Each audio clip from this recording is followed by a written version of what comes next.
Hello, everyone. Today I want to talk about the assault weapon ban in the state of California.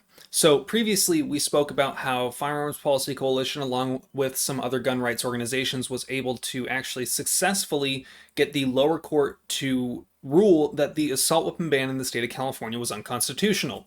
We also talked about how just because it was ruled unconstitutional, the judge actually put a 30-day stay on his ruling. The reason for this was, maybe potentially some 5D chess. And now I'm not talking about NRA 5D chess where they let them ban bump stocks and then proceed to do nothing in return. Well, we think that the reason is because he was hoping that because he put a stay on it, the state could not apply for an emergency stay, and it would potentially lead to a situation where the state actually has to play by the rules and first apply or appeal it to the Ninth Circuit and then ask for a stay as well. Well, the Attorney General Rob Bonta and Governor Newsom are announcing that they are appealing the decision to overturn California's 3-decade-old assault weapon ban.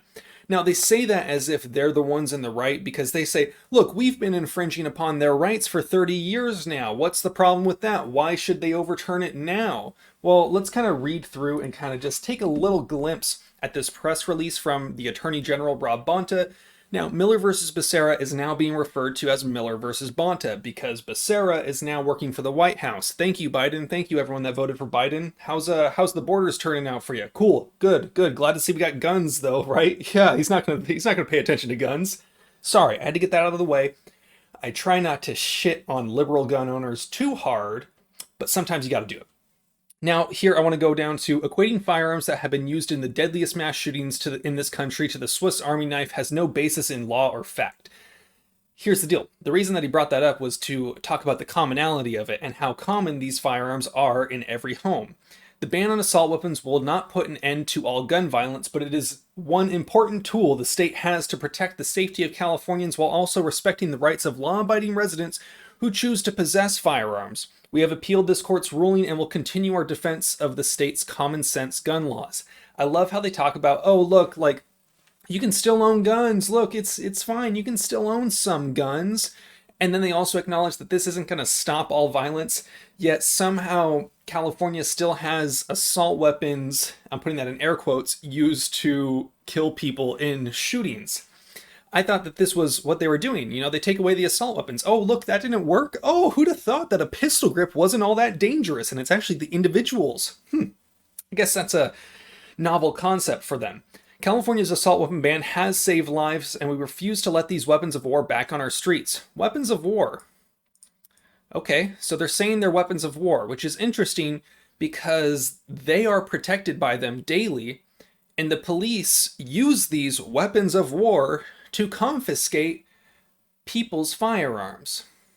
So are they saying that they are and are actively engaging in war against the people? I don't know. I'm not, what do you think about that? Tell me what you think down below. Do you think the police should have these weapons of war that don't belong on our streets? Honestly, I'm more of the opinion that the people should have more powerful shit than the government, but that's just me. This ban was enacted after a shooting that took the lives of 5 school children and injured countless more, and my administration will do whatever it takes to continue protecting Californians and leading the nation in gun safety laws. This is a fight California will never back down from, period. Good, we'll see you at the Supreme Court. On June 4th, they talk about how this was struck down, and they talk about the Assault Weapon Control Act in 1989. Well, here's the deal. Just because it's been around for a long time doesn't mean that they haven't been massively infringing upon the rights of the people to keep and bear arms and throwing people in jail for possession of a gun without threatening to hurt anybody, and then simultaneously letting actually violent people out of jail under the guise of COVID. Fucking clown world that we live in here.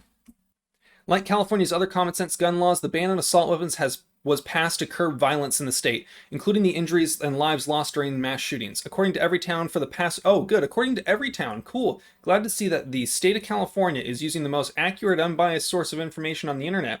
For the past 12 years, the use of assault weapons in mass shootings has led to 6 times as many people shot per incident than when there was no assault weapon. They're saying 6 times as many people shot per incident. Almost all of the incidents are going to be committed with handguns because Chicago and all the other liberal strongholds where they have these super strong gun laws, They're using normal handguns in crimes because that's what's used in 88% of all gun violence.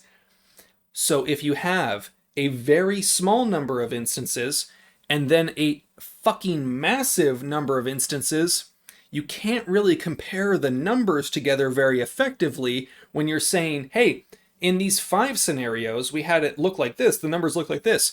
But then in these like 5,000 scenarios, the numbers look like this. So it's obviously something to do with that one specific.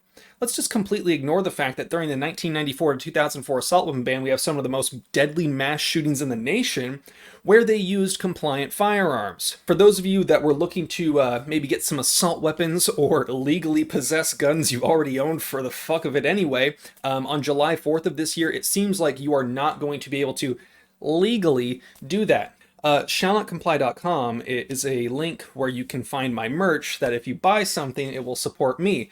For those of you that are into the whole non-compliance thing, or maybe just into it theoretically in Minecraft, whatever it is.